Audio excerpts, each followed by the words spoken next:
जैसे ही कंगारू वह जादुई शक्ति वाली फल चीते को खिलाता है, चीता तुरंत जवान हो जाता है। अब चीता सोचता है, अब तो मैं जवान हो गया हूँ, अब बकरियों को बताता हूँ। और फिर चीता एक एक करके सारी बकरियों को मार देता है। लेकिन जैसे ही कंगारू वहाँ से गुजरता है तो कंगारू चीते से कहता है, ये क्या हुआ, सारी बकरियां कैसे मर गईं? तब चीता कहता है, पता नहीं, बेचारी सब खुद ब खुद तड़प तड़प कर मर गई। कंगारू चीते से कहता है, चलो अच्छा हुआ, वैसे भी जब तुम बूढ़े थे तो ये तुम्हारा मजाक उड़ाती थी। और फिर कुछ दिन बाद कंगारू घास खाने कहीं दूर जाने से पहले अपने 2 बच्चों को लेकर चीते के पास आता है और कहता है, मैं आज घास खाने के लिए कहीं दूर जा रहा हूँ, मेरे बच्चे तुम्हारे पास छोड़कर जा रहा हूँ, उनके ख्याल रखना। चीता कहता है, हाँ हाँ तुम जाओ, मैं तुम्हारे बच्चों का ख्याल रखूंगा। और कंगारू वहाँ से चला जाता है और फिर चीता कंगारू के दोनों बच्चों को मारकर खा जाता है। कुछ देर बाद जब कंगारू वापस आता है तो अपने बच्चों को न पाकर कहता है, हाय हाय मेरे बच्चे कहाँ हैं? तभी एक शुतुरमुर्ग जो मरने से बच गई होती है कंगारू से कहती है, तुम्हारे बच्चों को चीता खा गया है। तब चीता कहता है, हाँ हाँ मैंने तुम्हारे बच्चों को खा लिया है, मुझे मांस बहुत पसंद है, तुम क्या कर लोगे, तुम मेरा मुकाबला नहीं कर सकते।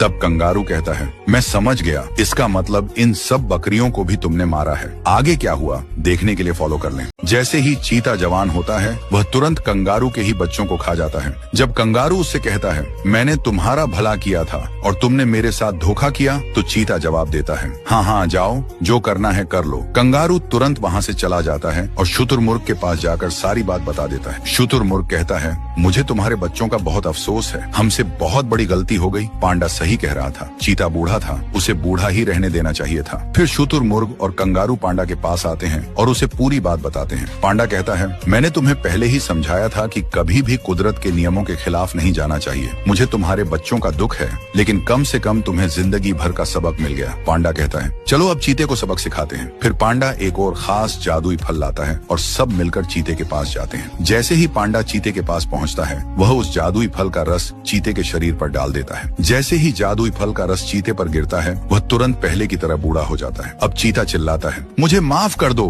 पांडा कहता है, तुम अपनी औकात भूल गए थे और जो अपनी औकात भूल जाता है वह भलाई करने वालों को भी नुकसान पहुंचाता है, इसीलिए अब अपनी औकात में ही रहो।